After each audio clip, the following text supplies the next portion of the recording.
Everyone. Happy Wednesday. I have to shut the music off. I spent like my entire afternoon trying to get the multi-track audio working, at least in the recording side, um, and I could not get it to work. I'm convinced that this stuff just doesn't work on Mac, and maybe I should stream from my PC or something.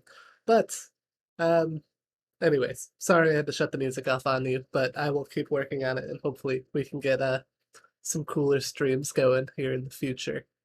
Welcome back, everyone. I'm excited to keep working on this new project that we started last week. Uh, too much grain on the screen. Interesting. Is that? Nope, that's making it worse. Interesting. I wonder why. I don't know what's up with that. Um, Maybe it's somewhere in my webcam settings.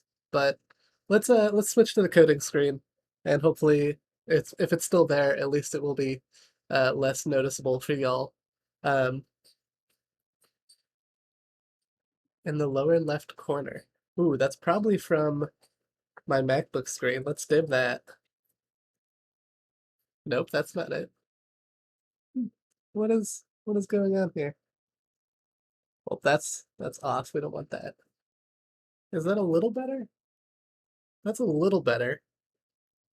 I can still see that the webcam looks grainy, but the light went away. All right, always a learning. Is it refracting from something? Well, if it is, it's refracting from Chet Haas's Androids book. That's literally the only light-colored thing on my desk. And that made for a really great joke. Has anyone in chat read this yet? How is it? I have not even opened it. You see, no bookmark or anything. Uh, because I'm in the middle of rereading Harry Potter again, but I'll eventually get to this. Uh, I look better than most people on a webcam. I appreciate that. Um, as the regulars all know, but it looks like we might have some newcomers here. I'm always working to improve this stream a little bit and like the setup and everything else. It's come a long way from like our very first streams. But yeah, the problem is I just never spend time to actually invest in like making the overlay look pretty and stuff. I want to. For example, some of you may notice on the bottom left of the screen, we have this really scuffed text list of the things I want to work on today. Was talking to some friends about how I could make this like really fancy and use like a browser source and basically build like some HTML and CSS code that would show like a list of everything I want to work on and make it fancy. Um, did not have time to do that all today, but I realized I could set up like a little text source. So I've just got some text on the screen that shows everything I want to get through today. And then as we do it, I can check it off. And I figured this would be helpful for like, as people show up, they can see what we're working on, what they might have missed, but what's still coming. Function over form initially. Yeah, that's exactly what I was going for. And make sure that like we actually like the idea. You know, I'm curious, all of you watching this, let me know at the end if you think this is helpful. And then I'll know if I should invest more time. But it's actually really nice and it's pretty responsive. So if I save the file, I can already see the screen has updated with like marking something as done.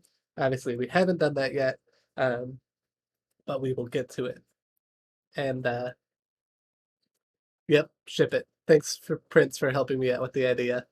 Um, but these all have, there's a little bit of rhyme and reason to why I have all of these tasks in this order. And that's specifically around danger. Some of you have seen before, I've done a stream where I showed how to add danger. If you haven't, the short answer for now is it's a tool that runs on like your continuous integration, and it does some pull request checks for you. But beyond like the typical CI stuff, like it doesn't do like unit tests. It's not meant for like unit tests and like does your app build. It's more of like I've seen people describe it as like a linter for GitHub. So let's say that I want to enforce that a pull request has a description. Danger can check like the length of your pull request description. It can verify that you've added labels to your pull request. It could look at like the number of lines changed and then send a warning if you're making a really large pull request. And I've got some cool things I want to do with danger that relate to the later steps in this process. So we'll get to that. But before we get to danger, it needs to run on something, and that's where GitHub Actions come in. So we'll probably start. Well, I think we'll start with GitHub Actions first, um, and yeah, if you want to follow along beyond what's on the screen, we did last week. We set up a bunch of tickets in the app for what's the word?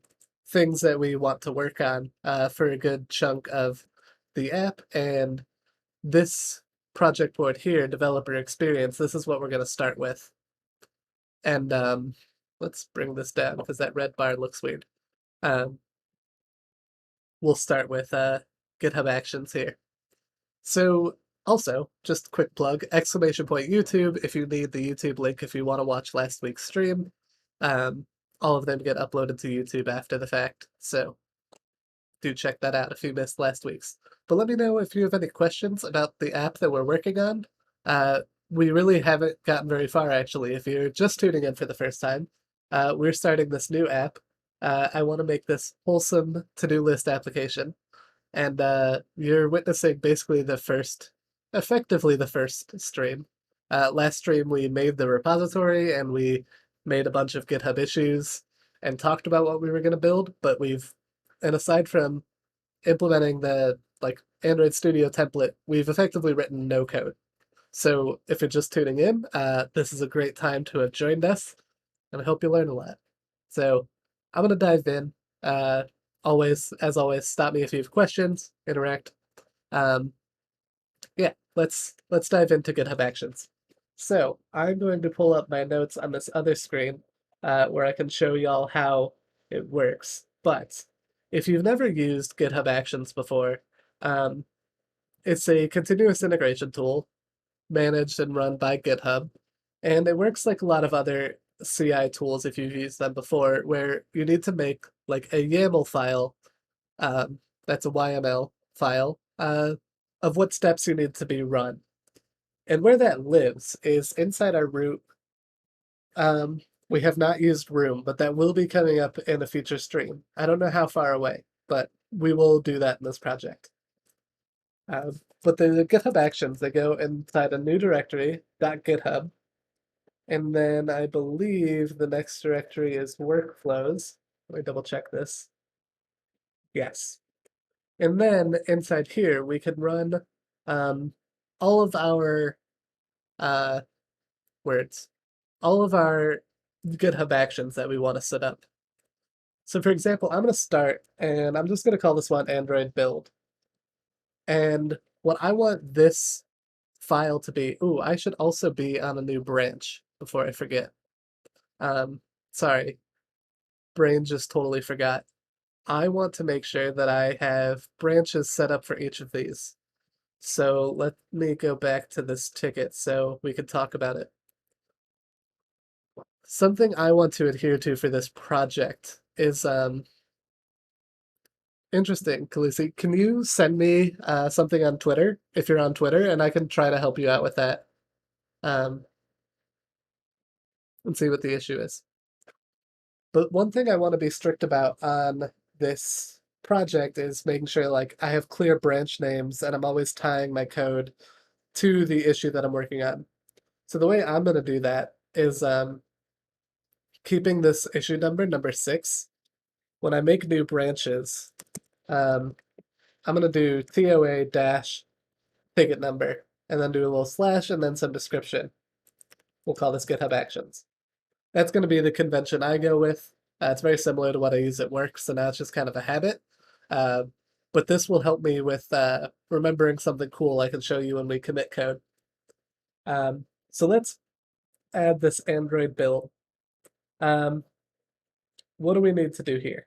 Don't mind me, I'm looking at another project because GitHub Actions, once you've done one, become one of those things that you kind of copy and paste across projects.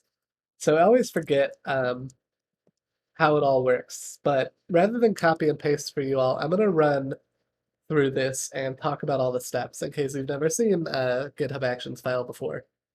So the first thing you need to do is give your action a name. I'm going to call this Android build. we give it a trigger, like what this should run on, um, which could be like on commit, on push, on pull request. In this case, I want this build to run every time I push code. So we're going to say on push. And then we give it a list of jobs. Like I said, I'm going to call this one build. And then we've got to use a few things. So we got to tell it what kind of runner to run on. Uh, we're going to have this run on Ubuntu latest. This autocomplete is wild. This must be new in a recent version of Android Studio. I've never had autocomplete for GitHub Actions before. This is very cool.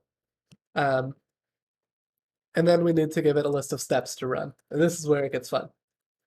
So one is, let's see.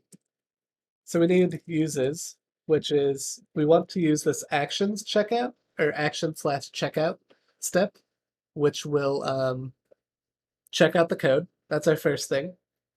I have this one in here that I'm not positive we need still, but I'm going to add this anyways.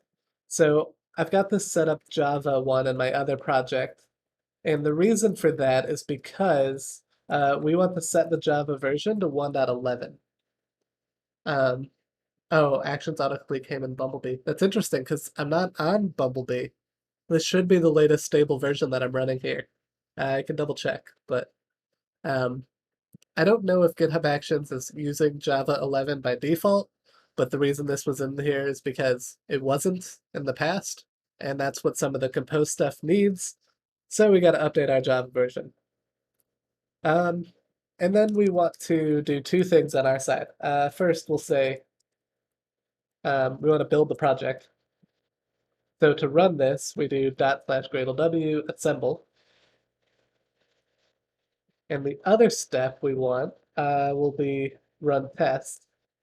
And to run this, we just do gradlew test. Okay, so this should be everything we need for today. Oh, while I'm here, I also, while my brain is jumping around, I learned about this setting somewhere uh, where you could indent your folders. Where was it at? Oh, I forgot. There's a way to change the indentation that's used in the project window. And I thought that would be really helpful on stream to um,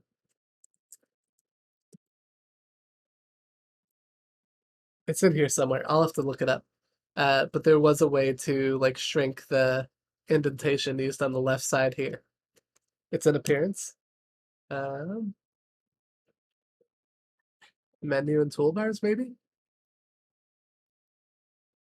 Uh, it would probably be faster if I just looked up the tweet. Oh, use smaller indents and trees. This option right here. And then we apply, and you might not have seen it, but this just shrunk over here on the left. Um, and so now when, especially when we get further on in streams and we're pretty nested, I won't have to keep like sliding this bar for you all to see like where I'm at. So that's pretty nice. Okay, cool. This is our first GitHub action. I'm going to Command K to commit. Now the reason I like the branch name to have the ticket number like this is because if you, like you can see this here, if you reference the issue by using this number sign, GitHub will create a link between this commit and that issue. So I show you what I mean. I'm going to say adding Android build action for number 6. Commit and push, push. And also I'm going to move this to in progress real quick. But if I now open up this issue, we can see some stuff that I did to it, but right here. Adam added a commit that referenced this issue, and then it shows me like the commit that I made, and I can click on this, and here's our commit. So one of the reasons I really love working with GitHub is that if you're conscious about these little ways that everything connects, it becomes super nice to navigate between all of these pieces of information. That even though they're separate, the commits, the issue, the pull request are all distinct things. You can do some work to make sure they are um, connected with each other, which is pretty cool.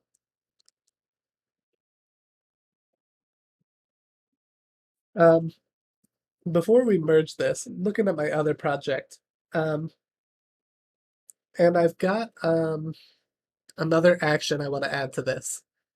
So, also keeping in mind, like, we don't have any unit tests in the app. We also don't have any UI tests in the application, but eventually we'll get there. And so I want to also write a workflow that runs the UI tests, or would when we write them. And so I'm going to add that workflow real quick. And I like making that a separate one because the UI tests take a while. This way it can run in parallel to my other actions. So let's call this one Android UI test.yaml. Uh, yes. Okay. And now that I've explained to you the general setup of a GitHub action, I am going to copy and paste this one, but I'll talk through it real quick. So all of this stuff is the same. We give it a name. This time I want these to run on pull request. Again, because this is kind of like a little heavy, I don't want it to run every time. This one is set to run macOS latest. I'm not sure why I made that different. Maybe there's a reason between what we're going to add next, which is we need to run tests. So let's add that. Reverse some indentation here. And indent this. And I'm going to make this capitalized. This uses a public runner from Reactive Circus, which is like an emulator runner, and then you give it a script, which is connected check, and so this will run our UI tests for us. I'm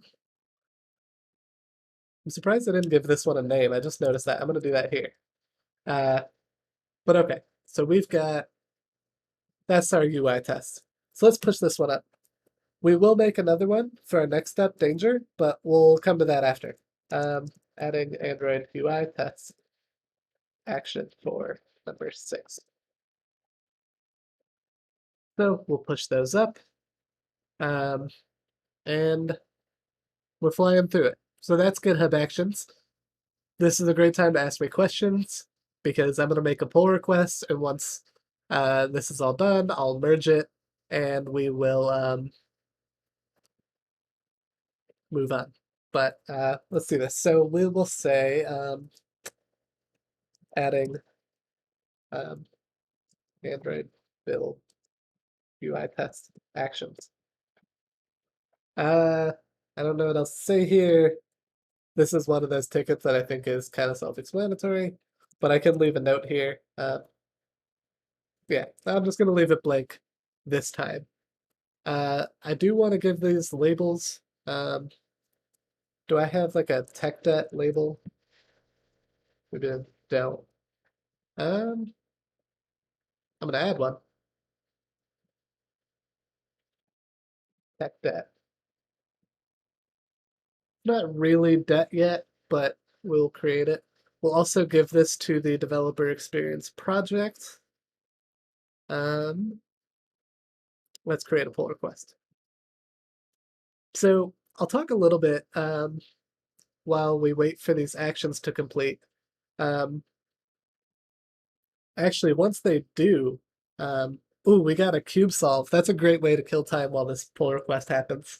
So let's do that real quick. Yeah, we're just waiting for the actions to run.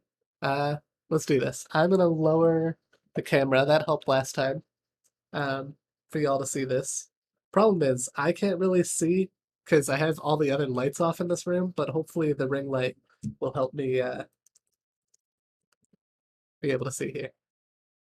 So, oh god, now I am very white. Someone has something to say about that. Let's mix this up real quick. I'm just following the scramble that's on the screen. Oh, did we want is there any limit? That is a good question. I know that if you have private repos, there is a limit. I don't know if one exists on public repos, actually. I've only ever gotten a warning on a private repo I have that uses this. But hold on, I want to see if I can do something really quick. I don't know how to do it. Someone suggested last time that I add it here. Someone suggested last time that I add a prediction for like over under 30 seconds. Um, but I can't find it. But I'll look into that sometime and we'll do this. But taking a quick look at this. This is gonna be a tough one, I think. But okay, are we ready? Let's make sure I'm focused over here. You can all see this, right? And go.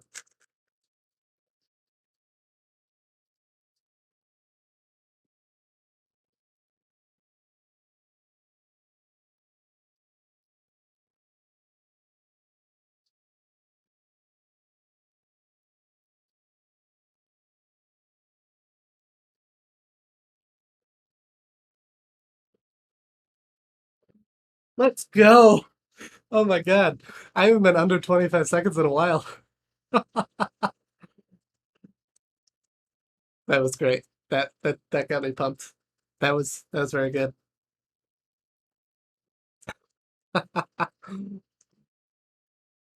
Amazing. All right, let's bring this back up. All the streaming is just practice for keeping. Yeah. Let's do that at Gradle build. The bar is low. Um, while we're on this page, um, I realized that when I made these Kanban boards, I didn't include the automation to like add pull requests, but I kind of regret that. So I'm going to manage this automation. Say when I add a pull request, it should get moved to in progress. Um, and then on my done, um, when pull requests emerge, they should get moved to done as well. This won't apply to the pull request that I've already opened, so let's go do that real quick. We'll put this in progress, and I'll update the other boards later. How many cube solves long as your build? Um, Also, not many of you may have noticed, but I did go through today, and I actually changed some of the point rewards, or the channel points required for a few things, because I realized other than Hydrate, no one was really engaging in the channel rewards, so it's still pretty high, but I dropped down the requirements for the Captain America and the code review. I think all of them except for Hydrate is still 200 points, but some other stuff. Now, if you were closer to Captain America, you are even closer now, or you can do it. Okay, that's building, but I'm gonna go ahead and I'm just gonna mark this as done anyways. Let's see if this is almost done. It's the classic, it's the UI test. Something else we can do while we wait for that is on branches, we can add a branch protection rule. These are fun. Bye, Prince. Have a good night. Um, and for like the development branch, one thing I can do here is require static checks to pass. Um, and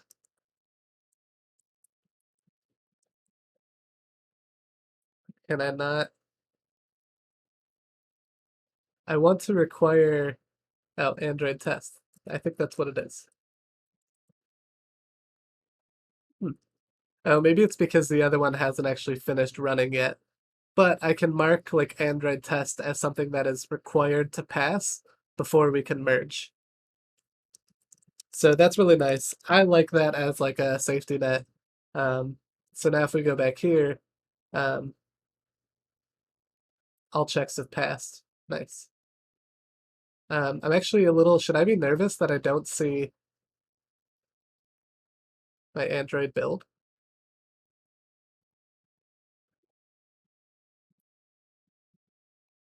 Why didn't Android build run for the latest commit?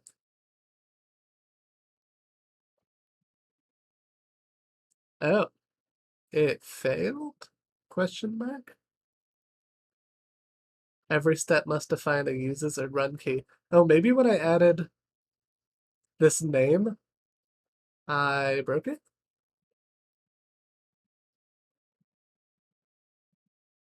Oh, there needs to be a hyphen here. That's one thing that's different. Um, oh no, I don't want to become famous. Oh god. Um, hey Matt, while you're here, can I do this from here? Oh, I was gonna make you a mod. I'll do that later, if you're ever around and are willing to help out. Um, okay, I think that was just a typo in the action. Uh, so let's push that up. Because I'm eager for this to finish because I want to show y'all something cool when you merge the pull request, another cool thing in automation. And I think that I'm gonna be overzealous and I'll just merge this pull request with my administrator uh privileges to show you. But as I mentioned, anytime you reference an issue number in like a commit or in a pull request description or anywhere, it will create a link. But there's other ways to do automation, which is that if you make a commit that uses a keyword like fixes or closes, followed by a number, GitHub will perform some automation to close that relevant issue. So, for example, sorry, just playing around with this. If we do squash and merge here, I can delete these. But what I can do is at the front, this is going to be the commit message. I can say fixes number 6, and I'll leave the additional information here. But if we now confirm squash and merge, this is pretty cool. So now the pull request is merged. Look, automation moved this to done. But if we go click on number 6 now, it's closed. And then we can also see that developer experience automation moved this to done. So if I go to that board now, I can see our actions ticket is done and the pull request is in the done column. So we've got some nice automation going there. Um, yeah, that's neat. I just want to show you the like fixes number. Um, there's a handful of keywords that work here. Fixes, closes. I know there are others, but like those are the ones that I like. Um, but now we can talk about danger for PR automation. So let's do that. I think I have a link here. So let me drop this chat if you all haven't seen it before. There is, I can't say when. Actually, I can't say this at all. I was going to say I have some content coming out in the future around danger, but I don't know when it will be. Um, but this is, like I said, a way to enforce some cool stuff on your pull requests. So add dark mode, yeah. Um, but basically, let's see. We can leave like comments, like messages, warnings. You can add a fail, which is like actually will fail the pull request. We can add some markdown. Um, yeah, that's the short answer. So let's add this, and we'll talk through a little bit about how it works on GitHub Actions. So the first thing is, as I mentioned, we're using this is a Ruby gem. So one thing we'll need to do is at our project root, we need to add a gem file. And we can just type gem danger. That should be all we need here. But then in addition, we need something for danger to run, which will be a danger file. And this is where we could put all of the cool code to show off about what was added. So pulling up another project for reference here. Sorry. Um, we can put like this. Let me show you all this. We could put a message in here that will like at the author and say thank you for the pull request. Let me run this, make sure we can get our danger setup working before we do anything. I'm also still on my old branch because I got distracted. So let's go back to TOA here. Projects, developer experience. Number 5. Let's go to a new branch here. TOA 5, danger. Okay. What else do I need? I think we could start with this, but we also need something to recap. Sure. Let me fill you in, Larry. So we just added some GitHub Actions. These are like CI integrations that will that will fail apparently. But they'll run and make sure our app compiles. They'll make sure our units test pass, and all of that fun stuff. So that was step number 1 today. The next thing we're working on is this tool called Danger, which I just dropped in chat a few minutes ago. Let me know if you don't see it. Let me spend a little more time explaining what Danger is, because I didn't do that. So let's zoom in. Let's talk about these docs. So Danger runs during your CI process and gives teams the chance to automate common code review chores. Now, this isn't the same as automating, like, code checks. Like, we're not testing linting, we're not testing, compilation or unit tests. We're doing more meta checks on the pull request. So over here is some really good examples, right? So like we could say, please include a changelog entry. You can find it at changelog.md. I actually want to add something like this to our project because I've got a file in the app for stream history. So every time we stream, I'm going to put an entry there and record some like notes for people to find. And so I'm actually going to use Danger to hold me accountable and make sure that I modify that stream history file. We can also have it check that like you've added a summary to your pull request description. This looks like it does do some Ruby lint check, or there's another message like I'm not sure what this is. Like maybe you're adding someone who's not part of your organization. These are some of the checks. And this is built, by the way, using the Ruby language. So let's look at a couple other examples. So yeah, we talked about making sure that we've modified the changelog. It looks like you have a way to like highlight build artifacts. So this actually will output a message that links to like your test reports. This is really cool. I should go do this in the Capsule app. What else? Like making sure there's no merge commits if that's something you care about.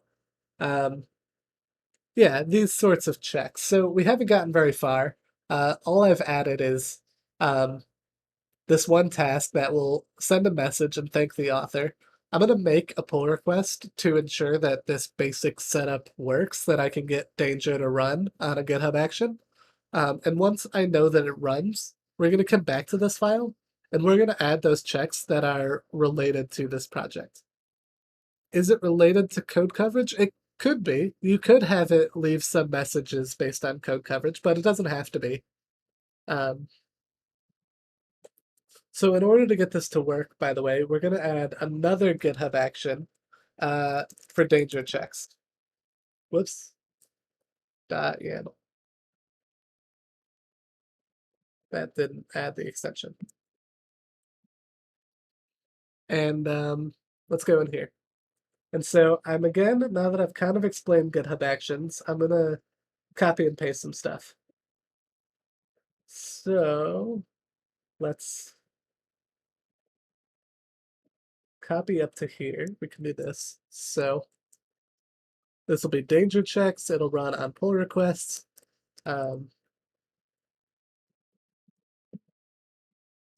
checkout. So we'll check out, we'll set up our JDK, we'll set up Ruby. Um, right now, technically, we don't need the JDK, but we might do something fancy later. Um, so let's add a couple things we need to add here. I'm going to paste this and then remove a couple lines that are irrelevant, and then we'll talk about it. Okay, so what we've added here is, okay, I think the indentation is wrong on this one. We've got, okay, so this step we call danger checks.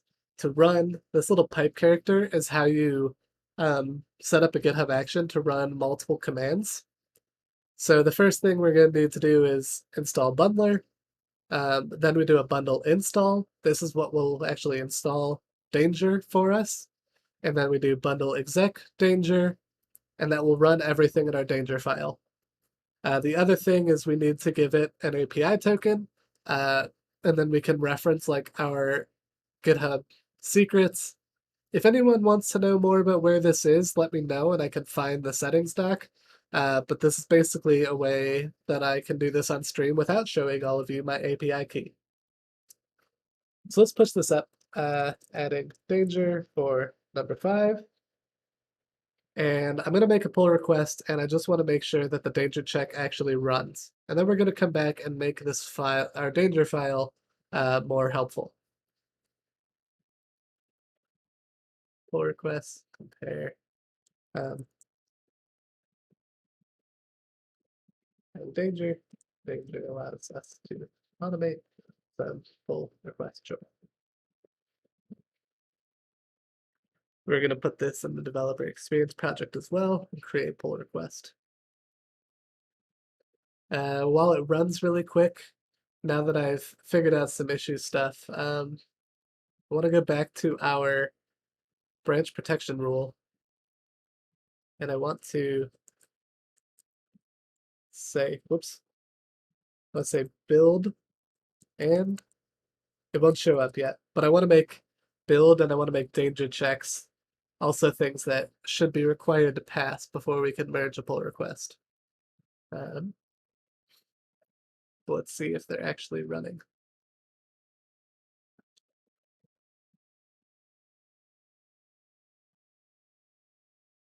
All right, that failed. What am I doing wrong here? I have an error in your YAML syntax on line 27. I don't have anything on line 27. Oh, you know what? Maybe this needs to be like, maybe this is the right syntax, because that's what the other ones do. Maybe that's what I did wrong. Maybe that's why build was failing too. Actually, it's very fascinating that what happened that this doesn't recognize its YAML anymore. Typos? I want to try this. This might, I think that's my hunch of what was actually broken. This is what I get for not just copy and pasting it exactly as it worked.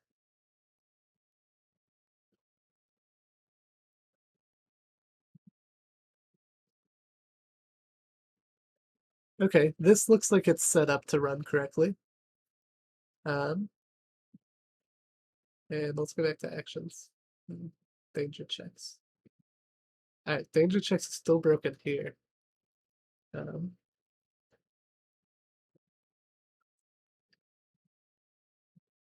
So it's probably referring to this ENV, but I don't know what's wrong with that.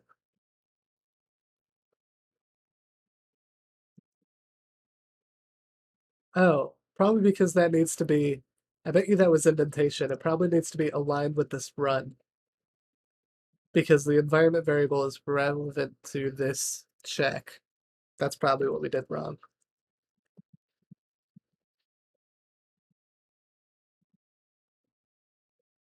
Yeah, does it though? Oh, it does. I mean, I guess but it shows on that blank line. So I think the real issue is that this next line is the error. So let's push that. Let's check. The real reason we squash and commit or squash and merge is so that no one sees the fact that I've already used. Oh well, those are for the other ones. I've already used 3 commits trying to get danger to work, and then I'll have to add more as I actually add danger checks. This also is a little conflicting with the base branch. I'll figure that out once I can verify that these are working. Um,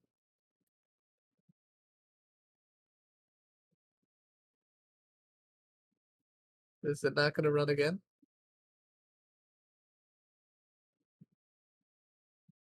Hmm.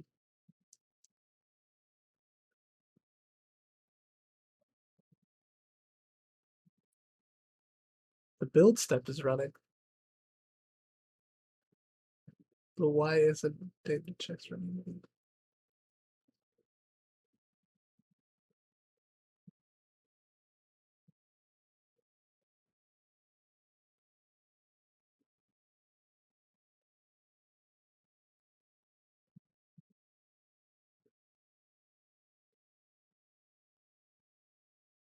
What am I doing wrong?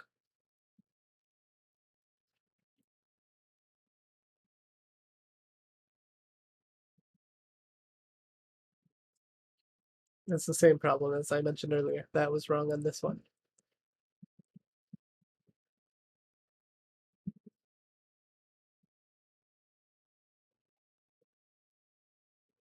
Edit YAML on their website? Do you get like additional code completion or something? I can look at it really quick. I don't want to merge any changes, but oh, this is cool. You can see all of the actions over here and stuff,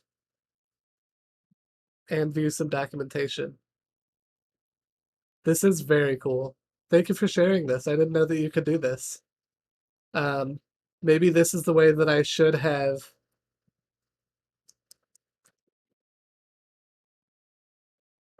Maybe it's on the other stuff, but maybe this is the way I should have introduced GitHub Actions, um, rather than just copy and pasting from old projects.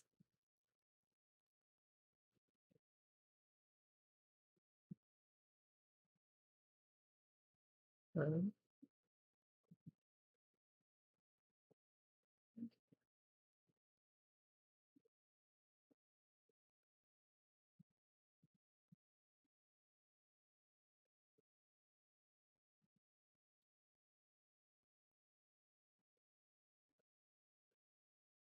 why isn't this running though? Um,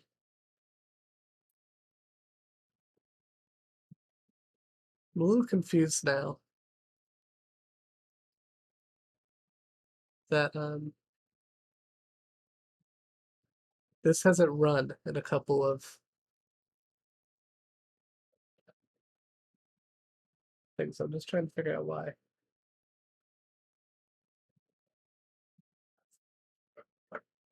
Daily checks on pull request. Job stager.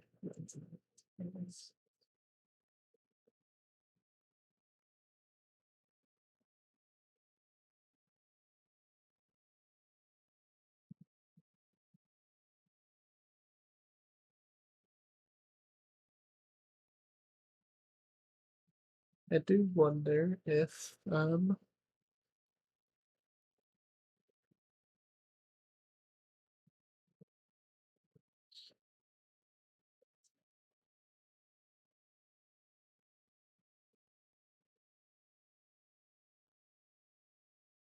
the danger checks action isn't running, and I'm just not sure why.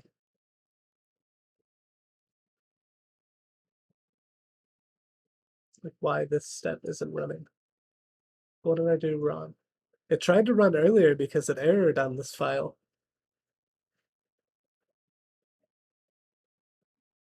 Let me look at my gem file on the other one. Maybe that's some issue.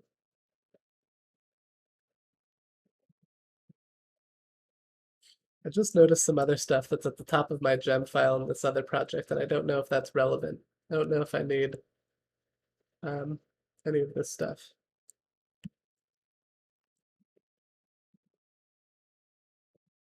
But that might just be needed by Ruby.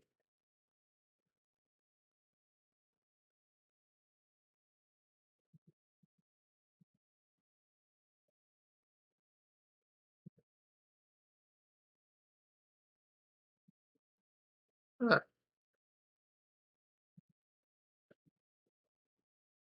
why is it not triggering this? I'm tempted to change this to push just to see if I can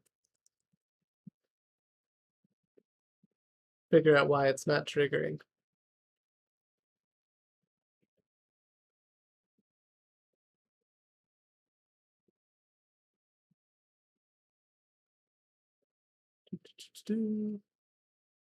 Oh, now it wants to run.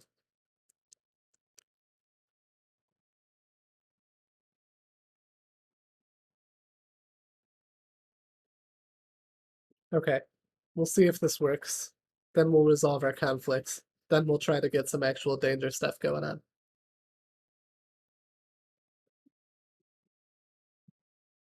Fail.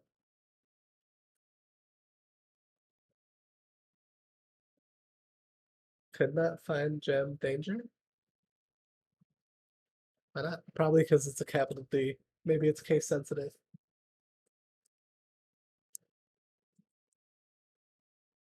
Gotta love case sensitive stuff. I promise soon y'all will get to the good stuff once I just have this working.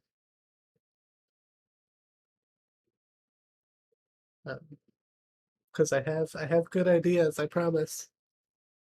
Um, while it's running, I'll pull up the danger file on my other project so I can actually see what cool checks that we do.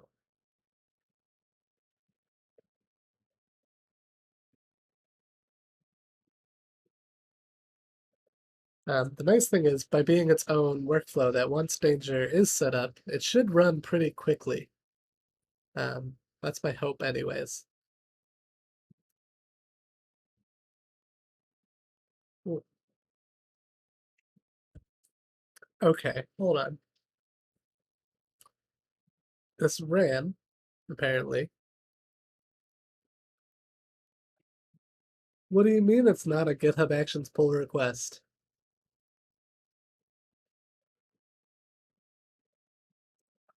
It's probably because I need to change this back to on. Maybe I need to close and reopen the pull request if that's my issue. Um, maybe that's why Danger's giving me trouble. Maybe if I close and reopen the pull request, it will trigger correctly.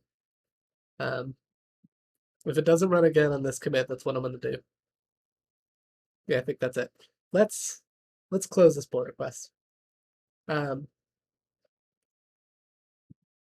and let's make a new one from the same branch. That's fine. Um,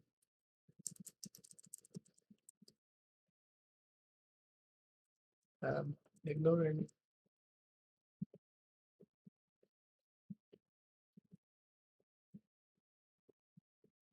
Do some explaining on why I even did this and create pull request.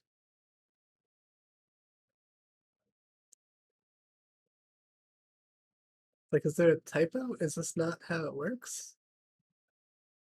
No, that's the right name. But it's just very weird that it doesn't want to trigger the danger check. Why am I looking here? No, I wanted actions.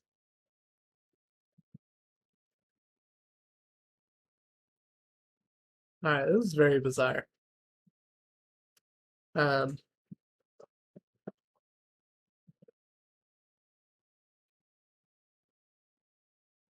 I have no idea.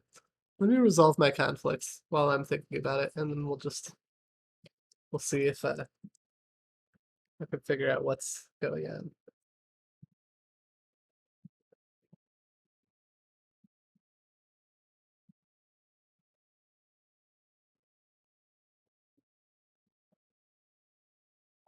Oh, now it wants to run. Maybe there was something weird about the merge conflicts that was preventing the danger checks from running. But we'll also go into our settings, and I also want to make that a required step for merging into development.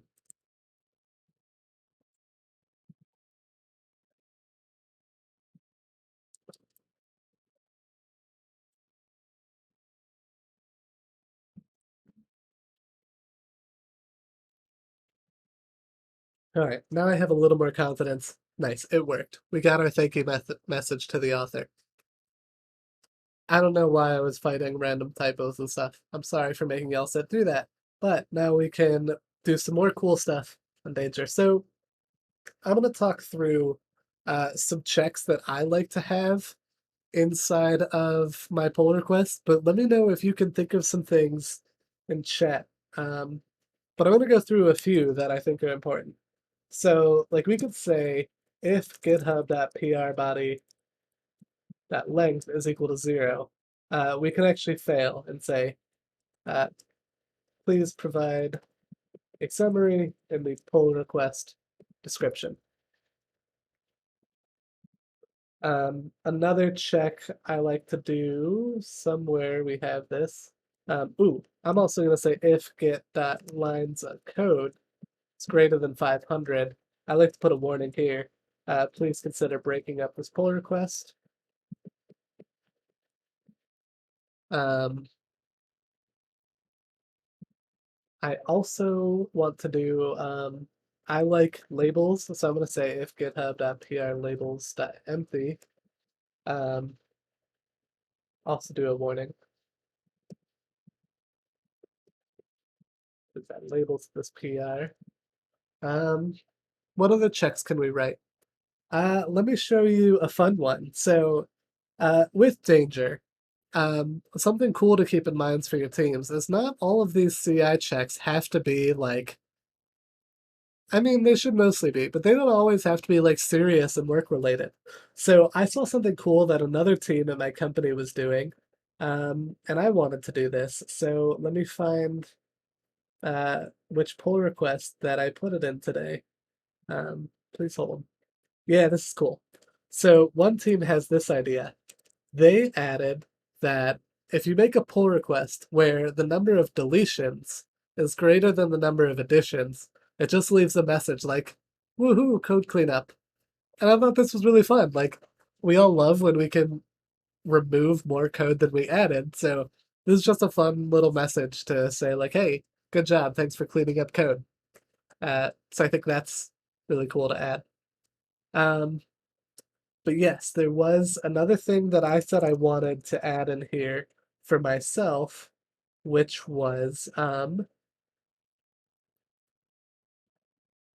specifically, so it's a here if not get that modified files dot include what did I call the file? Stream history.md. We're gonna say fail and then please update stream history md with relevant information. So every time I make a pull request, I'm obviously doing something that is relevant to the stream and to this project. So this is a way of holding myself accountable to make sure that every time I make a pull request, I'm updating that document. Otherwise, I might forget to do it after stream or, information gets lost. So we're going to add that check as well. So I think that's what I'm going to add for today. I'm going to add some other stuff to Danger, possibly um, with some of the later work today, but that's what we've got for now. Any questions on that? Any thoughts on that? Um, when this runs, maybe you'll be able to see even more how this can be helpful um, to you. Because the whole point of Danger is to, much like continuous integration in general, is to automate the small things. So imagine if your team sets a standard like we want to use labels on pull requests because that's important to us for finding information later. Cool, sounds great. But that means every time you do a pull request, it's like, I have to go look and see if my coworker added a label. But with something like Danger, you don't need to do that. Why is this wrong? Huh. Additions is wrong? Oh, maybe it's insertions? Let me pull up the API reference over here. Oh, it's insertions, not additions. Sorry. Well, that means my pull request at Capsule's going to break when this actually runs.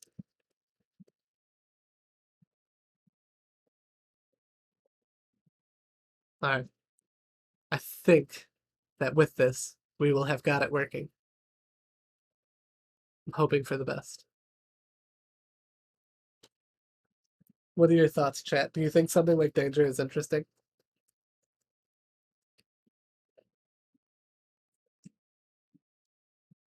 There is in a beta version, but they are working on a Danger Kotlin that will do all the same things, but you'll be able to write it in Kotlin code. So for an example down here, like you would create like a Danger that KTS file, and then you can actually reference stuff like you know, changelog changed, and then you can check like all source files that contains changelog.md. So it's all the same checks, but now it's Kotlin code, and we might be more familiar with because maybe we're not super familiar with Ruby. Um, okay, so this technically worked. It failed for reasons that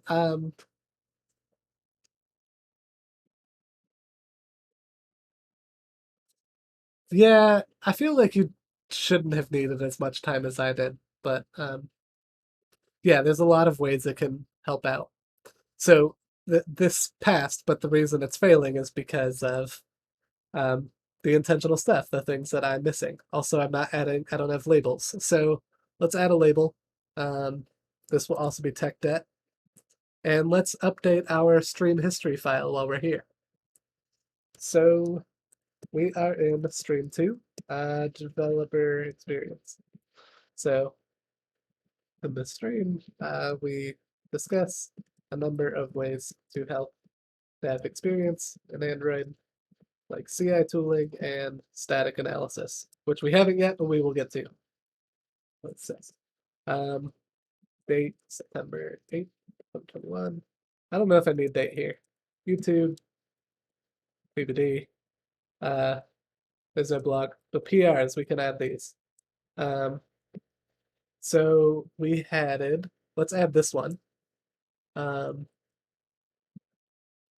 this is danger. And I think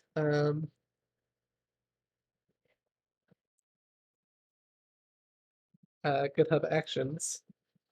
That was 2 pull requests ago, so that would have been 27. Let's triple check. I can't click on this, but I want to make sure 27 is the GitHub Actions PR. It is. Cool. You know what? I will. I don't like how far that is. Oh god. We're just 2 in there. Okay.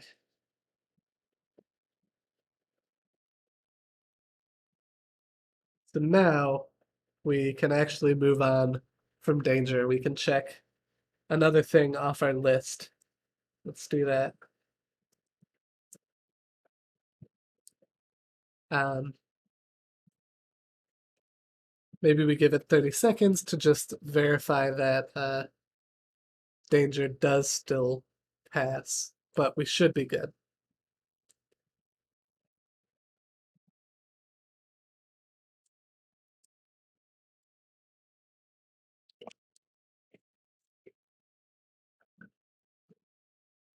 So I just saw the line go. Did the microphone pick up my burp? Because I didn't expect the microphone to do that, but then when I did that, I saw the line move. Oh no, I'm so sorry, chat. Um, Nice. Okay, so we got rid of our warnings and error messages, so we should be good. Let's squash and merge this. Pretend none of this happened. This fixes number 5 and confirm squash and merge. Beautiful. So let's go back to our project, have dev experience, and talk about what we're going to do next. Um, ah, this one we're going to remove from project. We don't care about that pull request anymore. So, all right. If there aren't any other questions on danger or any other ideas, let's move on to adding Ktlint to the project. I'm going to go in here before I forget. Another thing I'm going to do, which will save me time, go to development, so now merge everything, and then TOA2 Ktlint. All right, so if you are unfamiliar with Ktlint, this is the tool is originally from Pinterest, which is a way of just avoiding bike shedding and automatically linting your Kotlin code and making sure that it matches um, the standard Kotlin formatting or any formatting rules that you supply, really. But then there's this project, which is a Gradle plugin that is like a wrapper around Ktlint to make it really easy to use with Gradle. So we're going to add that. And I'm actually going to pull up another project on the side and show you all how I'd like to add this to my project, because I've got some interesting takes here, I think. The first one being, okay, so we need to go to our main build.gradle file, and this is where we add our plugins, right? So one thing I like to do, I'm going to clean up these versions uh, in the future, like something the what I do with these, uh, because I like to put all of my versions in one place. So, for example, something I might do here is I'm going to put inside this extension, I'm going to put the Ktlint plugin version, and then I'm going to specify what the version is. And then I like to put a comment right above it that links to the releases. So I can go here to see what's new and what the current version is. For example, since this is coming from another project, this is probably not accurate anymore, and it's not. If we look at this one, um, the actual latest version, as of 4 hours ago, is 10.2. So let's um, change that to 10.0 or 10.2.0. And then we're going to need to add this line down here inside our class path where we add the other plugins. We're going to add the Ktlint Gradle plugin. Now, the next thing we're going to need is, so let me show you this in the docs here. So typically what you would do is somewhere in your Groovy file, um, where is it at? Aha. So check this out. So they have this line here, sub-projects. This is a way of saying you want this code to apply to every module. And then you would put some information that like configures Ktlint. And I like that idea, but I actually do this a little differently, is that I want to put the Ktlint configuration inside of its own file. So the way I prefer to do that is at the root level, I'm going to make a new directory, and I'm going to call this build scripts. This is where I put like relevant files, and I'm going to put one here called ktlint.gradle. And then I'm going to paste the configuration from another project. Let me talk you through this. So we've got our Ktlint Gradle plugin. We've got the version of Ktlint we want to use. So this is an override so that like, even if the plugin isn't updated, I can use the latest version of Ktlint, right? This shows like what outputs I want from my Ktlint report, like a plain, check style, and HTML report.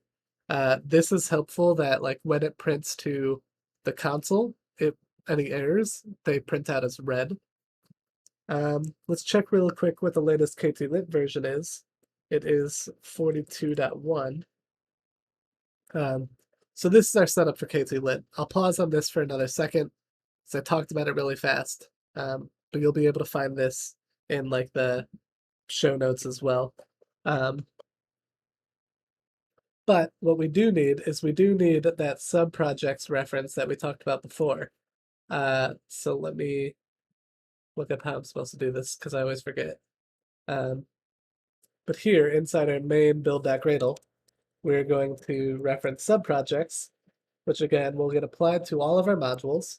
And we can say apply from, and then we do build scripts.kt or slash ktlint.gradle. Let's sync this. And then if we look at our Gradle tasks in a moment, it'll have to happen after the sync, but we will see some relevant Ktlint Gradle commands.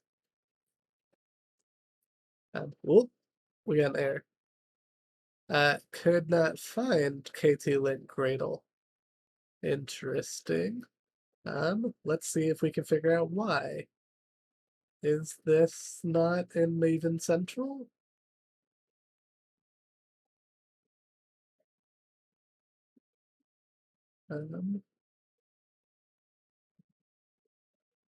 Maybe I need this plugins.gradle one as well.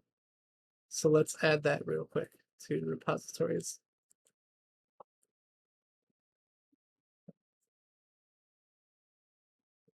Yep, I think we found it now.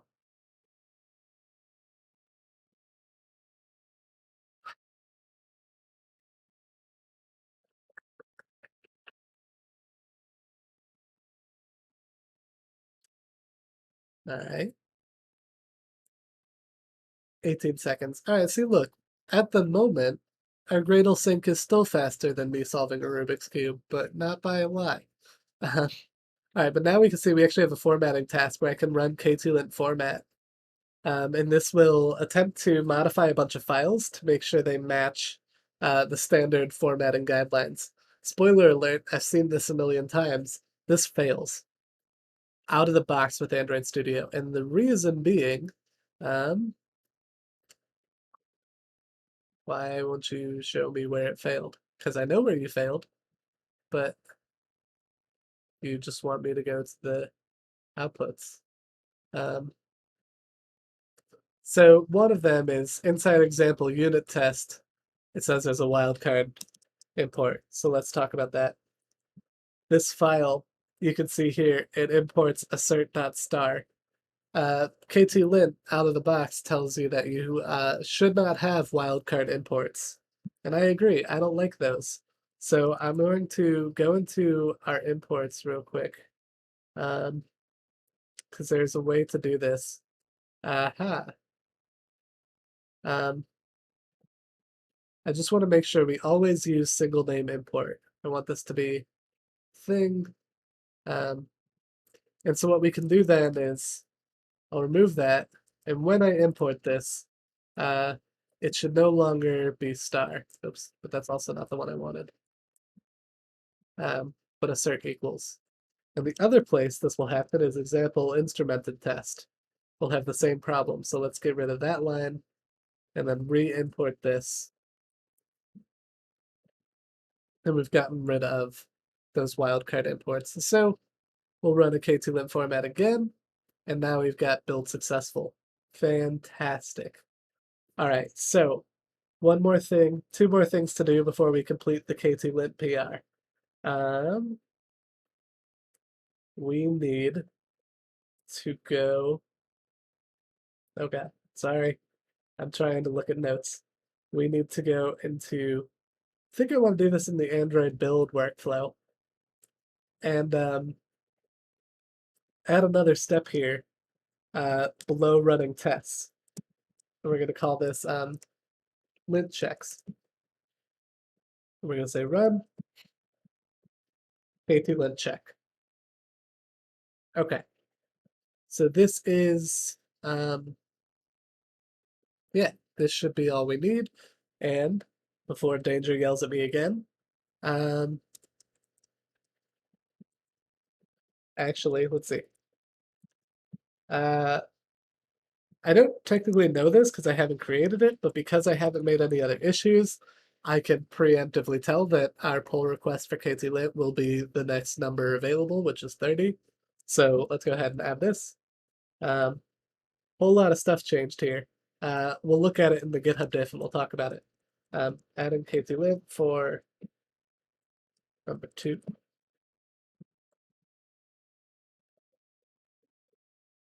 And let me know if any of y'all have questions about like Ktlint. I'll show you in the GitHub diff why all those files changed and how it actually helped us with formatting. But let's make the pull request first.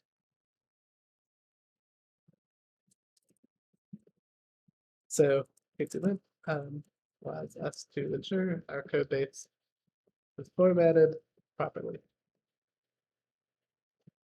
This will be, we'll still call this one tech debt.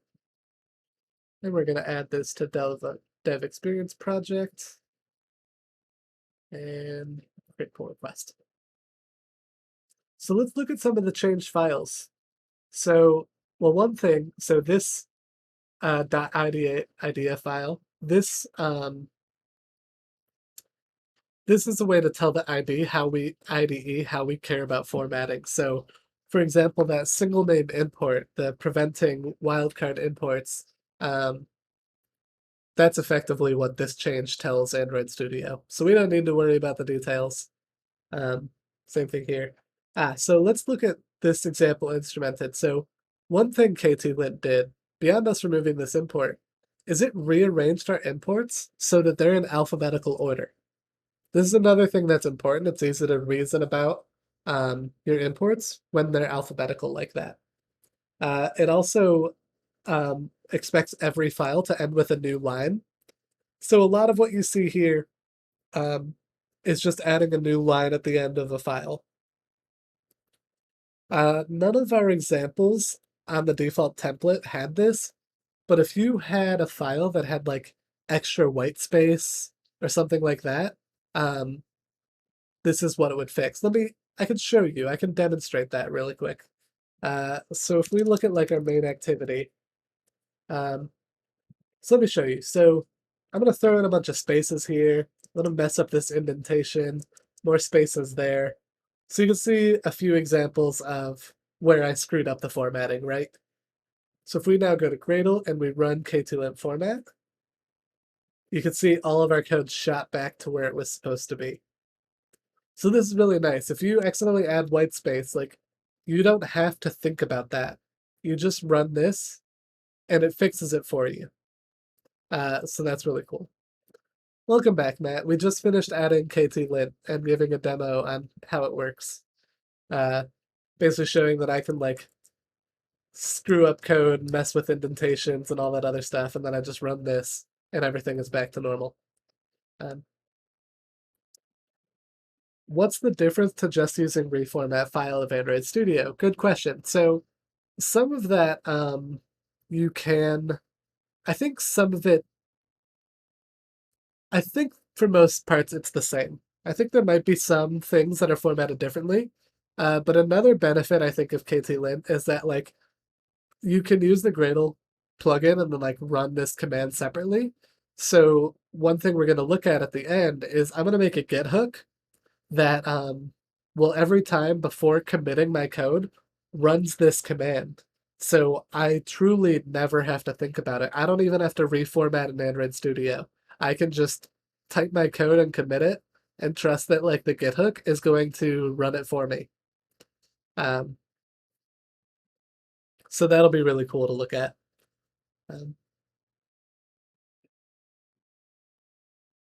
Right.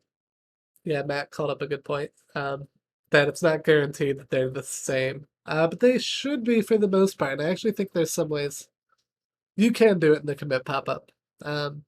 So I think if that's what you like, I think that that's fine. I'd have to think about this. If there's a real reason to, maybe hypothetically, although I know that there is this IDA, .ida file, that should mean that everyone on your team has the same configurations. But I also would be concerned that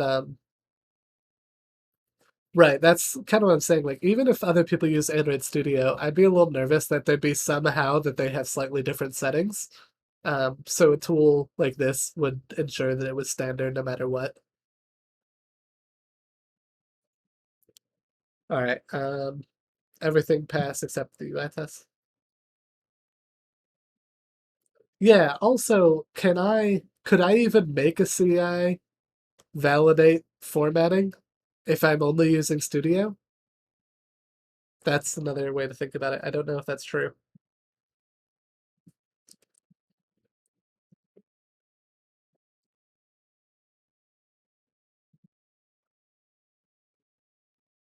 All right, so we added Ktlint.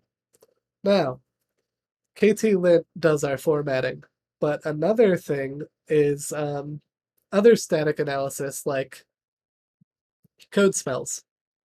And this is where Detekt comes in. So Detekt is another Gradle, well, you could use it as a Gradle plugin, but it runs other static analysis checks for you. It will look for, now think of things that aren't formatting, but things you could check statically, like, is my method too long? Am I consuming too many parameters? Do I have too many functions in a file? Am I referencing a magic number? Like, am I just using 1234 somewhere in my code base and have no indication of what 1234 is? That's the sort of stuff that Detekt will look at for us. Um, so let's add that. Let's pull up my other project so I can copy some stuff over because that's what we're doing at this point. So we've got our Detekt version. Oh, that needs to be in a new thing. Hold on.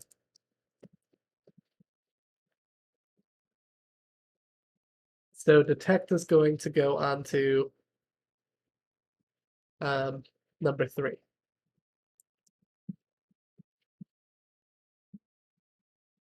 Also, before I forget, because I already forgot, we can put a little check mark. We have completed the Ktlint step. So we're over halfway through the stream now. All right, build that Gradle file. We're going to add Detekt version. And we also need to add the plugin down here. And I think the way I did this before, do I have a Detekt file? Oh my god. Sorry, I'm like staring at my other screen and I can't find what I was looking for. Got it. Okay. And same thing, we're going to go into build scripts and we're going to add a detect.gradle file in here. And this will be our Detekt configuration. So we apply the Detekt plugin, we tell it where our config file is. This doesn't exist yet, but I'll show you how you can create it and the type of reports that we want. And we also need to then, we also want this to be applied to all of our subprojects. So let's do that. So I'm going to do a Gradle sync real quick, and then I'll show you a cool command that will come up in our Gradle tests. I have to wait for the sync to complete for this to work.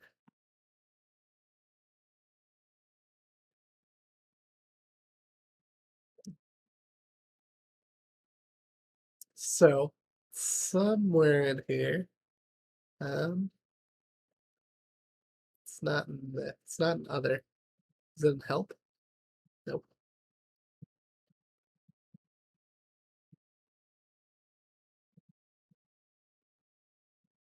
Ah, where are you at? I know that you're in here. Oh, maybe because I have to look at tasks. I know the name of the task. I'm just trying to find it. Aha. When you add the Detekt plugin, hit Control.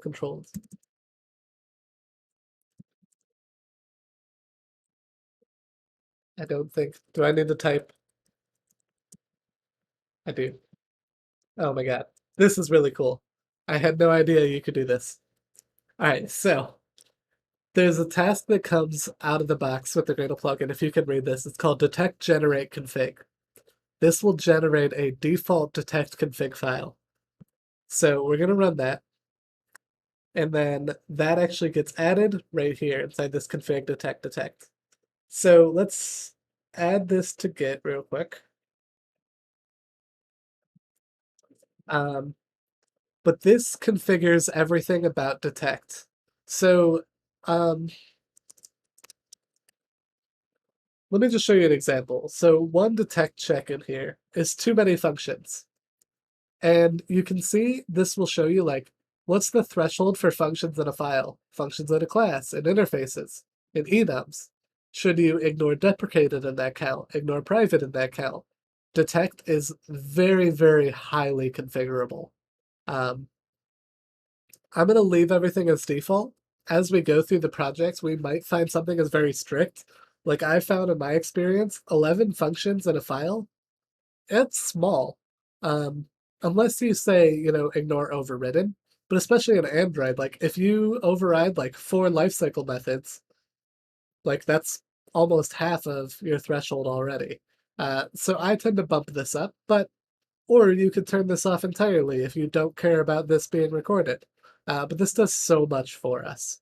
And I think most stuff will work out of the box, but let's run detect, and let's make sure that we don't have any issues out of the box, but we could. Actually, I can think of a spot that we might, um, with some compose stuff.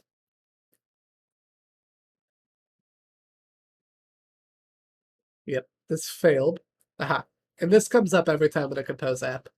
So this is failing because Detekt thinks this hex code right here is a magic number. Now they're not wrong, right? Like what the heck is this?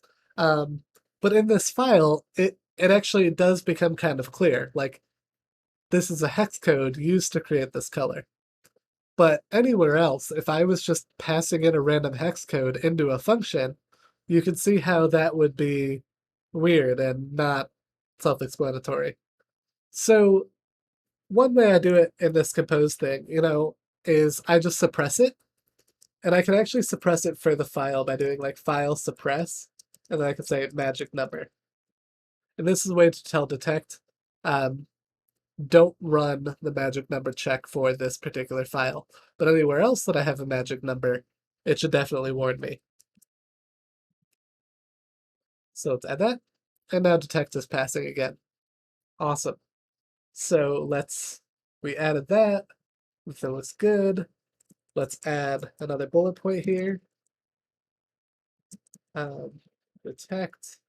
This will be PA31. We'll add this adding Detekt for number 3. Push this up.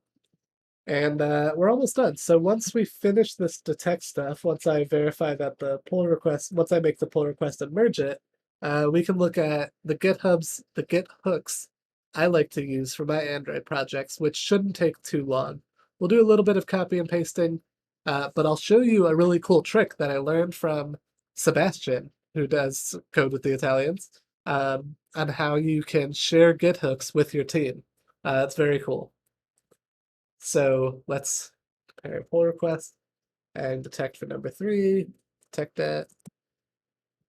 Um, Developer experience, we'll say detect allows us to perform static analysis checks that look for code smells in the code base. Okay, great pull request.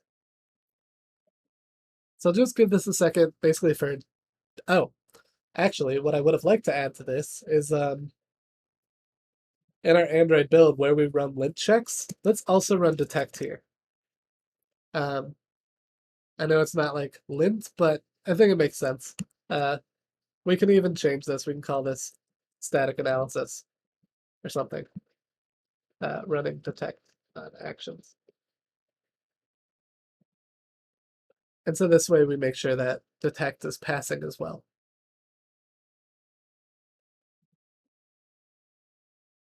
Well, consider breaking up this pull request. Okay, this makes sense. The reason this pull request is so large is because our detect file alone adds 746 lines. Um, so it's good to see that this danger check is working, but we don't have to stress about the size of that PR um, at this moment, anyways.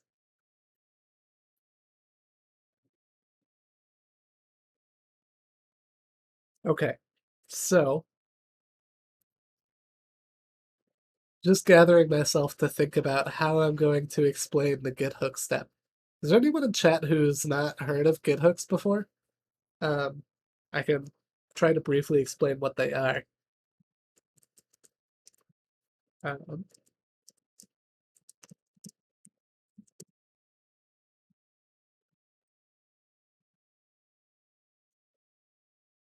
Git hooks, if you haven't, cool. I'm glad. So have Roger, have you used Git or like GitHub before, where you kind of understand like what it means to commit, to push, um, things like that, to pull code? You've heard of those keywords?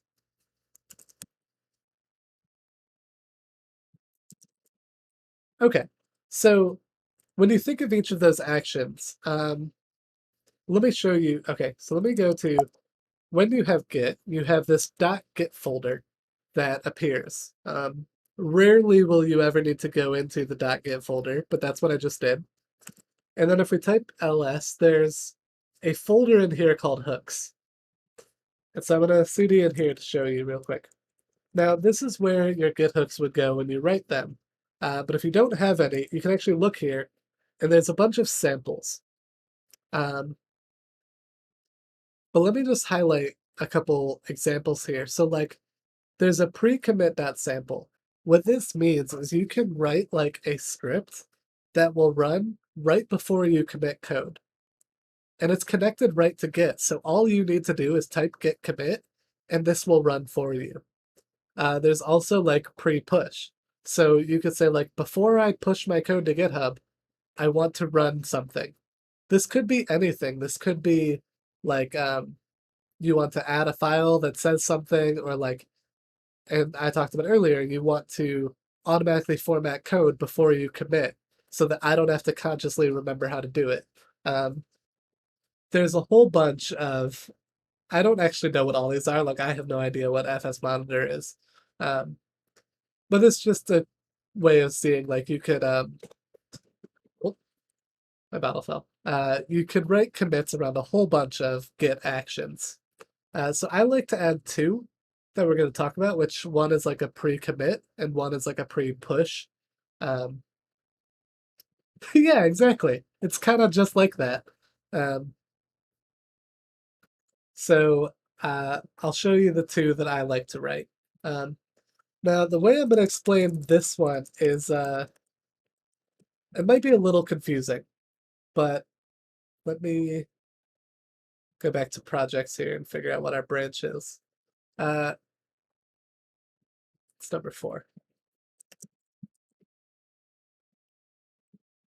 Oh, this is not working because I need to go back to my actual project folder.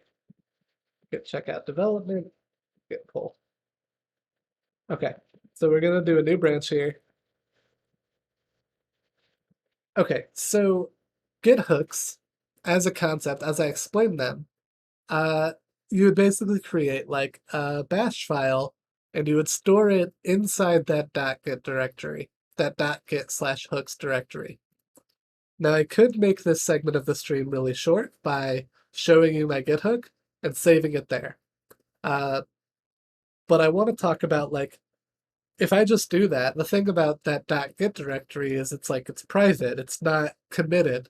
So anything I put there, it can't be shared with my team.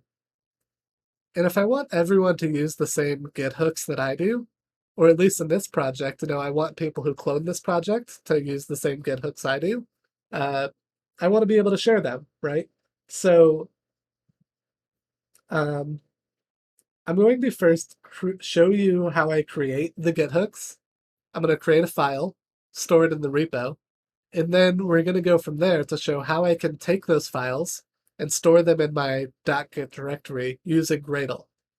And then all that we have to do is new members of the team will just clone the repo, run the same Gradle task, and then they will also get the Git hooks. So let me show you the hooks first. So I'm going to, do I want to put this in build scripts? No. I'm going to make a new directory here. I'm going to call it Git Hooks. That's where I'm going to put them all. So the first one, we're going to do pre-commit.sh. I'm going to copy code and then walk you through it. So like I said, I want to do a pre-commit hook where every time, right before I commit my code, I run Ktlint formatting. So that's what this does. I would check the repo if you want to follow this very closely, but a lot of this code is confusing. Don't try to read it line by line. Let me talk you through what's happening. The first thing I'm doing is getting rid of all of the changed files from our git diff that end in .kts or .kt, because this only applies to our Kotlin files, right? If there are none, we say that we didn't change any Kotlin files, and we just exit. Otherwise, we're running Ktlint over these files. And then we run the Ktlint format Gradle command over those changed files. And then we go over each of those changed files, and now that they've been changed, we have to add them to Git again. So we do git add the file that was changed, and then we complete. So this is going to run every time right before we commit code. Find the changed Kotlin files, format them. Let me know if you have any questions or you want me to explain like the defaults or like the details. But then another thing I like to do is I like to do a pre-push. So the difference between commit and push is like commit is just a way of like locally storing your change, but when you push is when your code actually goes to like GitHub. And so I want to say before my code goes to GitHub, I want to make sure that it's formatted, which it should be already because of our pre-commit. It is very Mac Linux centric. If you need help doing it for Windows, send me a message. I'll see if I can help you out with that. But this is definitely, yes, very like Linux centric Git hooks. But I'm sure there's a way to write some scripting on Windows to do the same thing. But then I also want to run Detekt before I push. So these are my two Git hooks that I'd like to write. But now we need to talk about, well, how do I get those Git hooks into the directory where it matters? So I'm going to, actually this next part, Roger, is explicitly Mac or Linux. So I'm sorry for anyone watching this on Windows. We're going to create githooks.gradle. So the first thing I'm going to add to this, whoops, as I mentioned, Sebastiano from Code with the Italians is the one who helped me understand how to do this. So I'm going to drop his blog post in chat on GitHooks. But let's talk about the steps to this. So Sebastiano recognized that this Gradle task, the way it was written, only worked on Linux or Mac OS. So there's actually a check in this Gradle task to make sure that the user is on Linux or Mac OS. Otherwise, it doesn't run it. I would love to learn how to do this for Windows, but I don't entirely know how to do this. Let's talk about one Gradle task. So one of them is copy Git hooks. So the description of this task is that we copy Git hooks from the Git hooks folder into the .git folder. So the way this works is we say from this directory, include any files that are star/star.sh, and then it just renames it without the sh. It basically removes the extension into the .git/hooks directory only if we're Linux or Mac OS. And then that's copying them is great. But the other thing is, by default, that file's not runnable. You need to modify it to make it runnable. So that's what this next part, install Git hooks, does. So we get like, this is an executable thing. We get our working directory. And so it runs chmod with this flag on this directory. And that basically says that everything in this directory can now be run. Otherwise, without this task, even if you put the file there, by default on most machines, you won't be allowed to run the Git hook. So let me show you this working. If I do an ls on the listing the files inside the .git/hooks, we see all of these sample files. But if we look for the Gradle task somewhere, where did you go? Where's the Git Hooks group?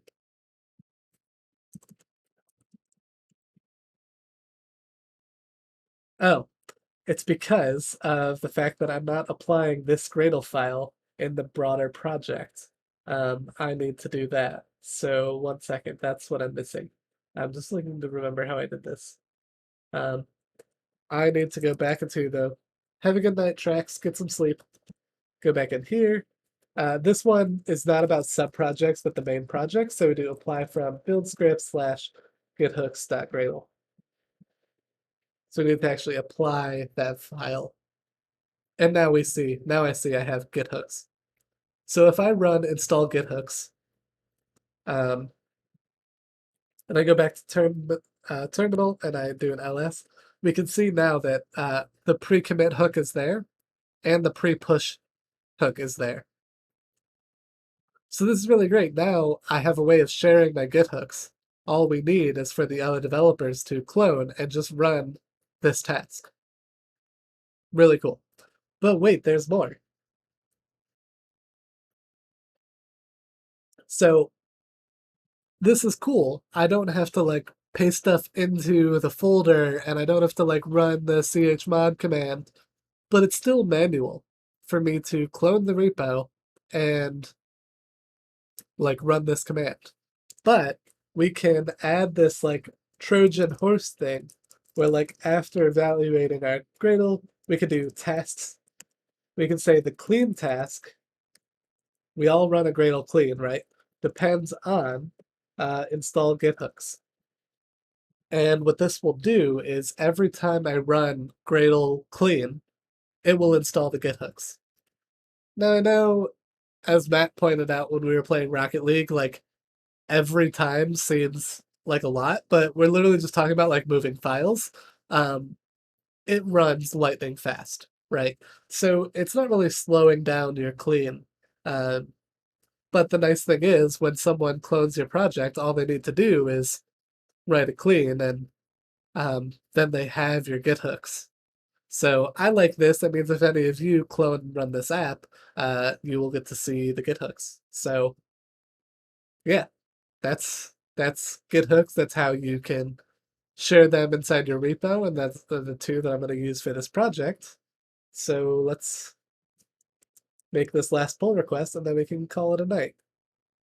Oops. Um,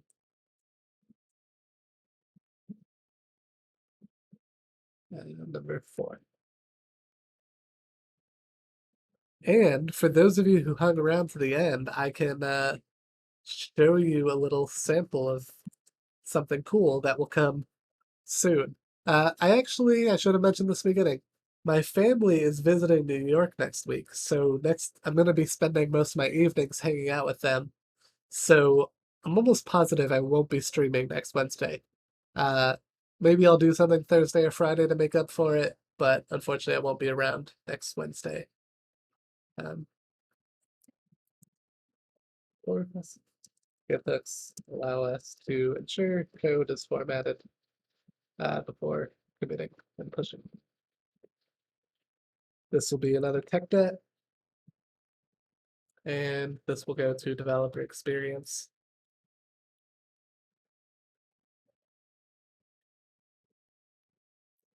Cool. Yeah, and I think that's everything I wanted to get through tonight. Any thoughts, questions, concerns? Did I lose anyone? Was this interesting? Did anyone learn anything new? I know Roger learned about Git Hooks. Um, are there any of these tools that some of you might not have seen before? I know, like, it's easy for me to think some of this stuff is standard, but even if it is standard, even if you've used Danger, maybe I gave you inspiration on a new way to use it. Um, let's go look at the GitHub project and make sure that everything is in place.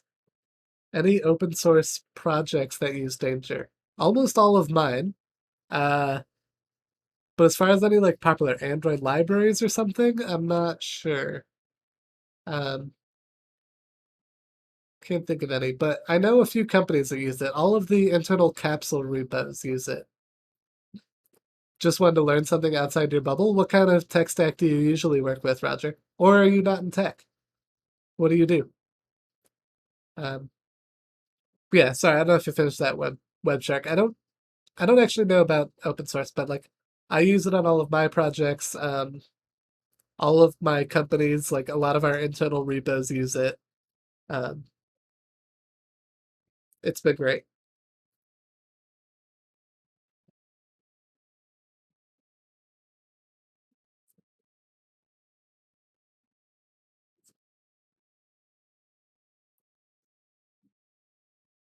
Hmm.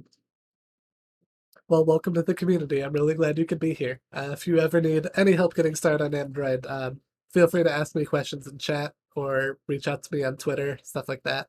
Um, always happy to help out. Um, cool. I'm just giving this a second to finish running, but then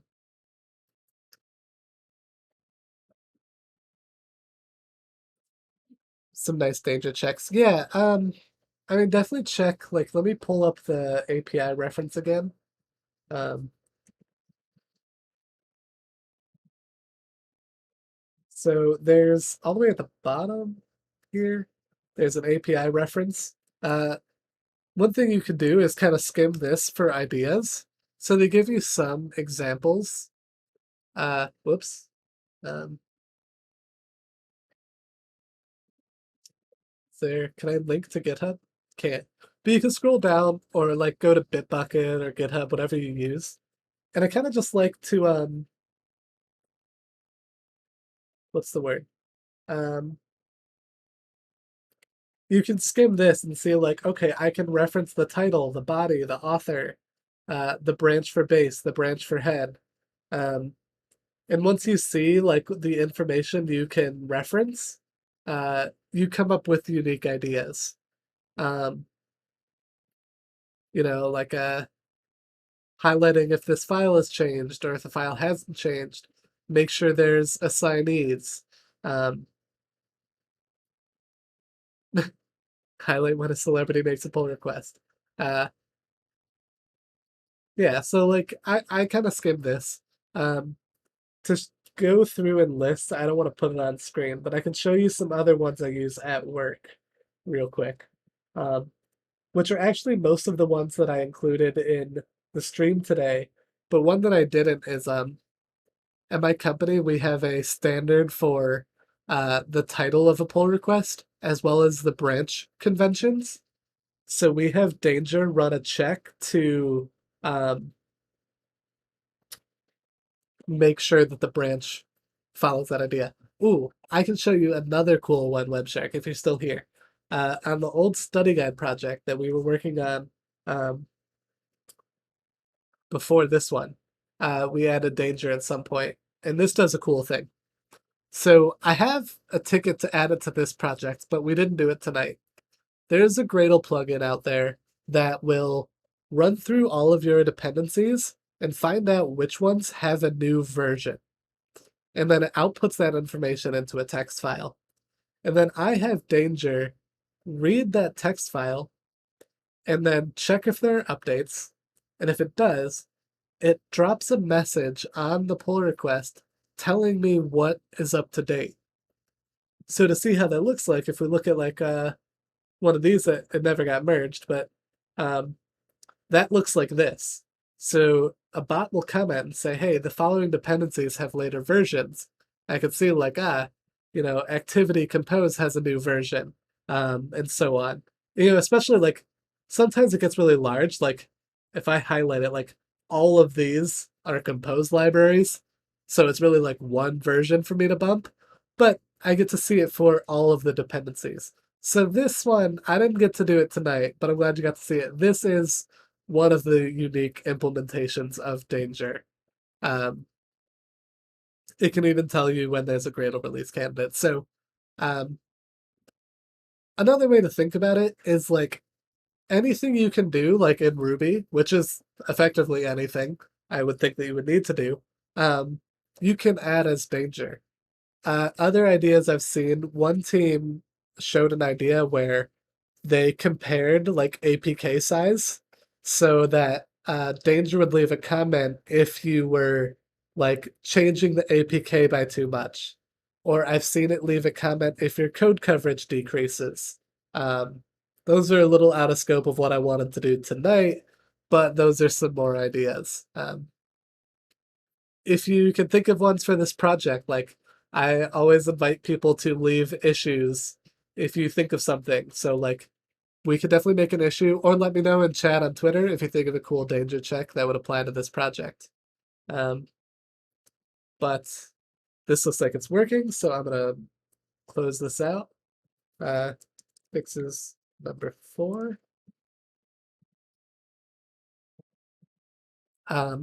We will probably in a future stream do that versions thing. If we look at the dev experience project, I have 2 tickets I didn't want to put in tonight because we've been streaming for a while, but I want to add code coverage of some kind.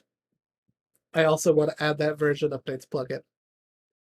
And I'm sure we can take both of these and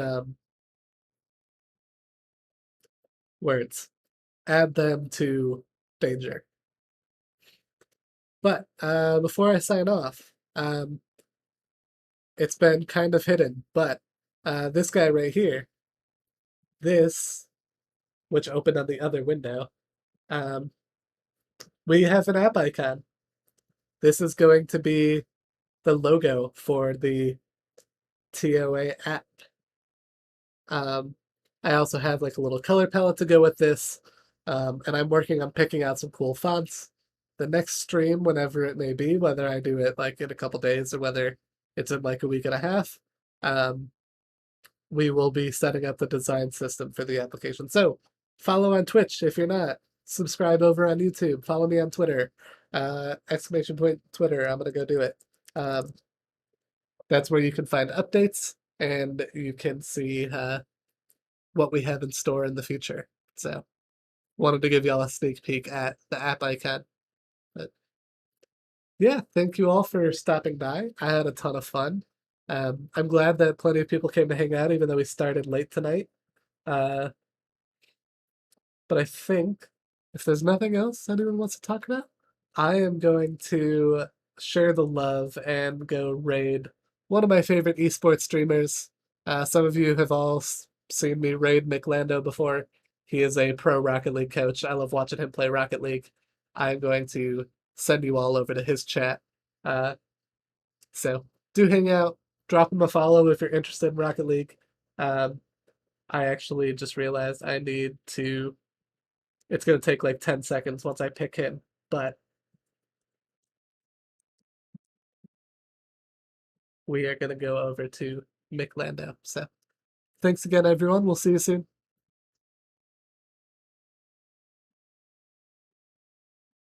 Oh wait, no. Oh no, I think I canceled it. Hold on, don't leave, don't leave. We're gonna do the raid. Promise. I don't know what I did wrong.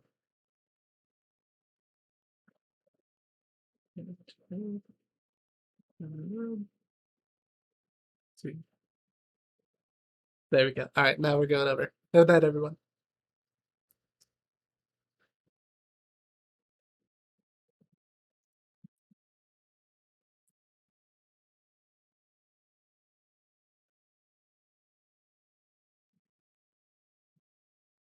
Rated me today, Adam. How did your stream go? What problems did we solve today? I've looked in your stream before. It's always interesting.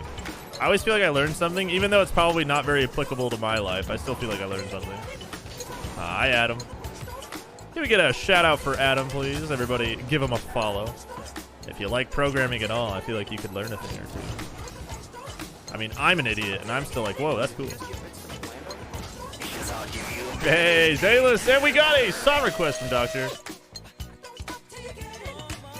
Shout out Adam. I'll do it. I got him. Go him. Go follow the lad. Do it. Do it now.